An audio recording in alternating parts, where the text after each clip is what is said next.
Hey guys, this is Shadman and welcome to our new show Ryan's Guest Talk. Basically আমাদের এপিসোডগুলো যা হয়ে থাকে সেটা হচ্ছে আমরা কোনো প্রোডাক্টের স্পেকস, ফিচার্স অথবা নিউ কোনো প্রোডাক্টের আনবক্সিং করে থাকি। কিন্তু আজকের এই এপিসোডে আমরা ডিরেক্টলি কথা বলবো আপনাদের সাথে। আমাদের সাথে আজকে আছে রিফাত হাসান, যিনি খুব রিসেন্টলি একটি গেমিং পিসি বিল্ড করেছেন, আর আজকে আমরা ওনার এই নতুন পিসিটি নিয়ে আলোচনা করব। কি অবস্থা রিফাত ভাই? এই তো কেমন আছেন?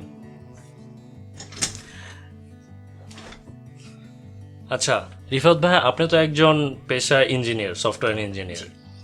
তো আপনি যখন আমাদের এই রিসেন্টলি র্যান্স শপ থেকে আপনি পিসিটা বিল্ড করলেন, আপনি মেইন কোন ফিচার্সগুলো খুঁজছিলেন?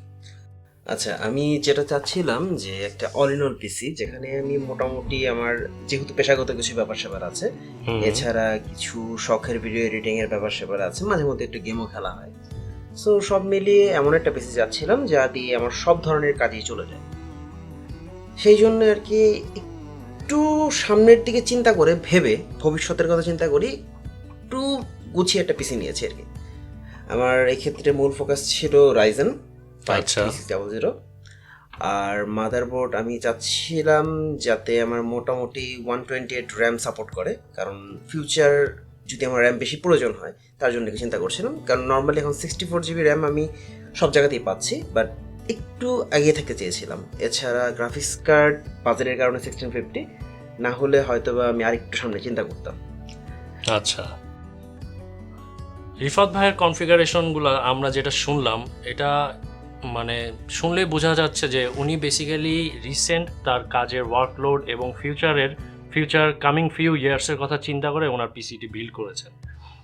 অনেকেই আমরা করে থাকি, মানে আমাদের সবারই একটা না একটা ড্রিম পিসি আছে, আই হোপ আপনারও আছে একটা, যে মাদারবোর্ড বা প্রসেসর বা গ্রাফিক্স কার্ড মানে খুব হাই এন্ডের হবে। বাট আমরা একটা জিনিস ভুলে যাই যে আমরা রিসেন্ট কী নিয়ে কাজ করতেছি, বা আমাদের শখ হতে পারে এটা গেমিং, হতে পারে এটা এডিটিং, হতে পারে এটা আমাদের জব সেক্টরেরই, মানে শুধু শখ বলতেছি না, আমাদের কাজ এবং ওয়ার্কিং লাইফ ব্যালেন্স রেখে আমরা পিসিটা বিল্ড করতে অনেক টাইমে ভুলে যাই। কিন্তু যেটা অ্যাকচুয়ালি সবার মেইন ফোকাস হওয়া উচিত, যেটাই অ্যাকচুয়ালি স্মার্ট মুভ। তো রিফাত ভাইয়ের কনফিগারেশনটা আজকে আমরা জানবো। ওনার ওয়ার্কলোডকে আসলেও কি এটা সাপোর্ট দিতে পারছে কি পারছে না, এটা সম্পর্কে আজকে জানবো, এবং ভাইয়ার এক সপ্তাহ ইউসেজের ফিডব্যাকটা জানবো যে কীরকম করছে প্রোডাক্টগুলো। তো ভাইয়া, আমরা স্টার্ট করি মাদারবোর্ডটি দিয়ে। যে আসুসের আপনি যে টাফ গেমিং X570 প্লাস সিরিজের মাদারবোর্ডটি নিলেন, আমি দেখছি আপনার মানে সেট আপের মধ্যে মাদারবোর্ডটি অনেক স্ট্রং। আপনি রিজনটি আমাকে এক্সপ্লেন করুন। আচ্ছা, মাদারবোর্ডের পেছন নেওয়ার পেছনে সবচেয়ে বড় কারণটা হচ্ছে আমি টেকনিক্যালি ইন্টেলের ফ্যান বয়, বাট এবার আমি রাইজেন নিয়েছি। এর মূল কারণ হচ্ছে রাইজেন তাদের মানে আর কি সকেট চেঞ্জ করা অনেক দেরিতে, এবং দীর্ঘ সময়ে সামনের দিকে যদি আমি প্ল্যান করে চিন্তা করি, সামনে যদি পরবর্তীতে আমি রাইজেনের কোনো আপডেট মানে আর কি প্রসেসর নিতে চাই, সেই ক্ষেত্রে এই মাদারবোর্ডটি আমার জন্য খুব সাপোর্টিভ হবে। কারণ আমি পরবর্তীতে রাইজেন 9-এ আপডেট করতে পারি, অথবা এখন যে 3000 সিরিজ যেটা আছে, সো 3900 নিতেই পারি আমি চাইলে। আর এছাড়া যেটা হচ্ছে যে নর্মালি র্যাম স্লট আমি যেটা দেখছিলাম সেগুলো হচ্ছে 4টে থাকলেও ম্যাক্সিমাম ক্যাপাসিটি হচ্ছে 64 জিবি, বাট আমি চাচ্ছিলাম আরেকটু বেশি রাখার জন্য, কারণ ভবিষ্যতে যদি 32 জিবির র্যাম চলে আসে তাহলে যেন আমি 4টা র্যাম লাগাতে পারি, সেই চিন্তা করে আমি মূলত আর কি এই 4 স্লটের 128 সাপোর্টিভ র্যাম নিয়েছি। এছাড়া এর মধ্যে ওয়াইফাই সাপোর্ট থাকার কারণে আমার কেবল নিয়ে খুব একটা ঘাটাঘাটি করতে হচ্ছে না ঘরের মধ্যে, কারণ কেবল ম্যানেজমেন্ট খুব একটা ইম্পর্টেন্ট জিনিস। আচ্ছা, একটা জিনিস ভালো হলো যে আলাদা ওয়াইফাই রিসিভার ইউজ করতে হচ্ছে না আপনার।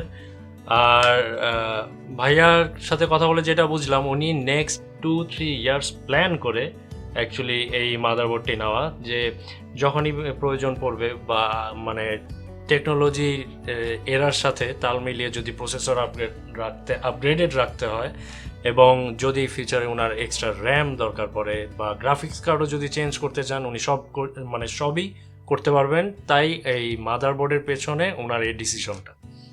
তো মাদারবোর্ড থেকে এখন যদি আমরা যাই, এটা হচ্ছে সিপিইউতে। আপনি সিপিইউ রাইজেন 3600 মডেলের, মানে রাইজেন 5-এর 3600 যেটা, ওইটা নিয়েছেন। তো অনেককেই দেখি যে এই মাদারবোর্ডের সাথে আরও স্ট্রং সিপিইউ নিয়ে থাকে, বাট আপনার এই সিপিইউ মানে স্পেসিফিক্যালি চুজ করার পেছনে মানে রিজন? সবচেয়ে বড় কথা হচ্ছে বাজেট, সবচেয়ে বড় জিনিস। কারণ হচ্ছে রাইজেন 7-এর দামটা বা 9-এর দামটা একটু বেশি তুলনামূলক। আমি যে মানে পুরো বাজেটটা, আমি যে বাজেটে পিসিটা বিল্ড করতে যাচ্ছি সেই বিল্ডের মধ্যে দেখলাম যে এটা আমার জন্য পারফেক্ট, যেহেতু মানে মূলত আমি প্রোগ্রামার, আমার ওই ধরনের কাজ আছে, এছাড়া সামান্য কিছু এডিটিংয়ের কাজ করি। সো ওর জন্যে 6 কোর এবং 12 thread is good enough. So পরবর্তী চেঞ্জ করার জন্য তো আমি ব্যবস্থা রেখেই দিলাম। এটা অবশ্যই। তো মানে you are satisfied with your processor? আচ্ছা, তো এবার যদি দেখি আপনি জি-স্কিল রিপজজের 16 জিবির দুইটি র্যাম মানে 32 জিবি কি এখন লাগে? মানে আমি বলতেছি এটা আমার মতে 32 জিবি একটু বেশি। একটু বেশি রেখেছি কারণ মাঝে মধ্যে র্যান্ডারিং এর সময় একটু কাজে দেয় এই জিনিসটা। আচ্ছা, আপনি ওই কথা মানে মাথায় রেখে আর কি র্যামটা আগে থেকে ইয়ে করে গেছেন। আচ্ছা, তারপরে আপনি হচ্ছেন স্যামসাং এর 970 ইভো, যেটা এসএসডি আমাদের মানে 512 জিবির এসএসডি যেটা উনি ইউজ করছেন। এটার পারফরমেন্স কেমন পাচ্ছেন? খুব সুন্দর, খুব ভালো। আচ্ছা, আর খুব দ্রুত পিসিটা অন হচ্ছে, কাজ করতেও খুব একটা মানে ল্যাগ পোহাতে হচ্ছে না। নর্মালি আগে যখন আমি হার্ড ড্রাইভ ব্যবহার করতাম ওই সময় পিসি অন হতে অনেক সময় লাগতো, এখন আর সেই জিনিসটার মধ্যে, সেই যন্ত্রণাটার মধ্যে আমি নেই, সেখান থেকে বেরিয়ে আসতে পেরেছি। এছাড়াও এসএসডির পাশাপাশি ভাইয়া নিয়েছেন একটি ওয়েস্টার্ন ডিজিটালের 1 টেরাবাইট হার্ড ডিস্ক, যেটা হচ্ছে 7200 আরপিএম এর, ঠিক না ভাই? হ্যাঁ। তো এটার পেছনে রিজনটা কি? আচ্ছা, মূলত তো আমার সি ড্রাইভটা হচ্ছে আমার এসএসডি, এছাড়া আমার যে সকল ফাইলগুলো আছে, কারণ অনেক জাঙ্ক ফাইল তৈরি হয়, অনেক ইম্পর্টেন্ট ফাইল তৈরি হয়, মিডিয়া ফাইল আছে যেগুলো রাখতে হয়, ওর জন্যে মানে আর কি এসএসডি পুরোটা ব্যবহার করাটা প্রেফারেবল না। তার জন্য আমি একটা সেকেন্ডারি ড্রাইভ নিয়েছি যেখানে আমি আমার জিনিসগুলো রাখবো আর স্টোরেজের জন্য। আচ্ছা, সো বেসিক্যালি ওনার সব backup files, media files, working files সব কিছুর একটা এক্সট্রা মানে স্টোরেজ, যেখানে উনি চাইলেই সব কিছু ইজিলি ট্রান্সফার করে দিতে পারছেন। ঠিক আছে, এবার আসুন কথা বলি আপনার গ্রাফিক্স কার্ডটি নিয়ে। গ্রাফিক্স কার্ডটি ভাইয়া নিয়েছে জোট্যাকের গেমিং জিফোর্স GTX 1650। এটা হচ্ছে 4 জিবি এবং ওভারক্লকড এডিশন, রাইট? জি। আচ্ছা, গ্রাফিক্স কার্ডটি সম্পর্কে একটু বল। আচ্ছা, গ্রাফিক্স কার্ড আমার আরেকটু বেশি বাজেট নেওয়ার ইচ্ছা ছিল, কিন্তু যেটা হচ্ছে যে এটা নেওয়ার মূল কারণটা হলো আমার বাজেট একটা বড় ফ্যাক্টর, এবং আমি যে ধরনের কাজ করি তার জন্য আমার অত ভালো গ্রাফিক্স কার্ড এই মুহূর্তে দরকার নেই, যেহেতু আমার মাদারবোর্ডটা আপগ্রেডেড। সো আমি চাইলে পরবর্তীতে গ্রাফিক্স কার্ডটা বদলিয়ে নিতে পারবো, আপাতত নিয়েছি।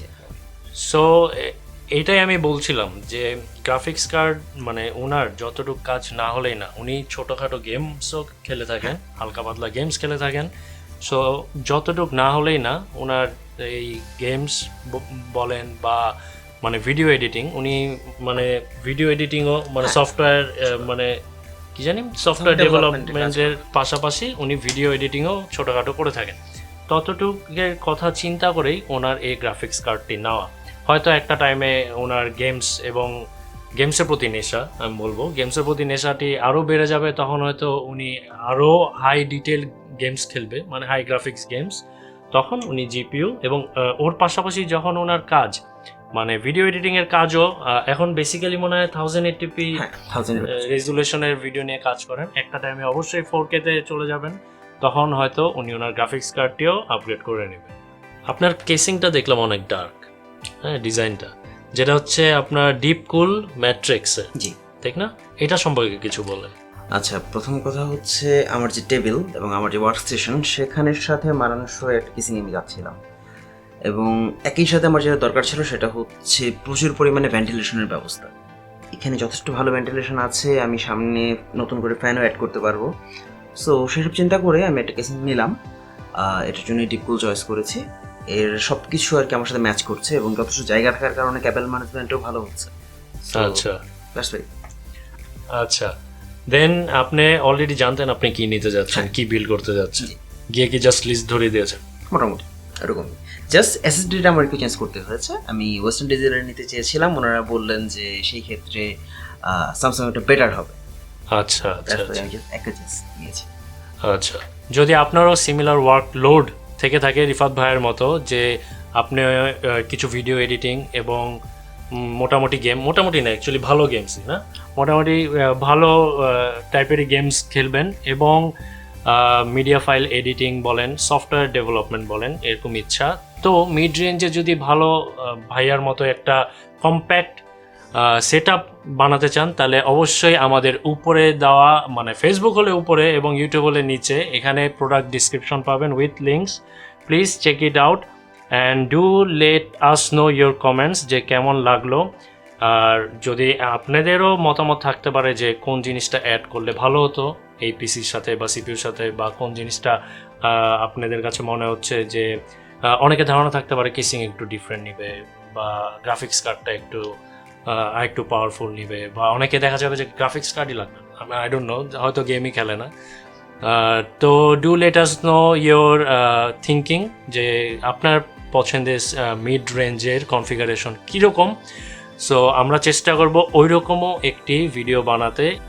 তো আজকে রিফাত ভাইয়ের সাথে এ পর্যন্তই, আর নেক্সট এপিসোডে আমরা হয়তো আসবো আরেকজনকে নিয়ে কথা বলতে আপনাদের সাথে এই রায়ানস গেস্ট টকে। টিল দেন সবাই ভালো থাকেন, সুস্থ থাকেন, টেক কেয়ার।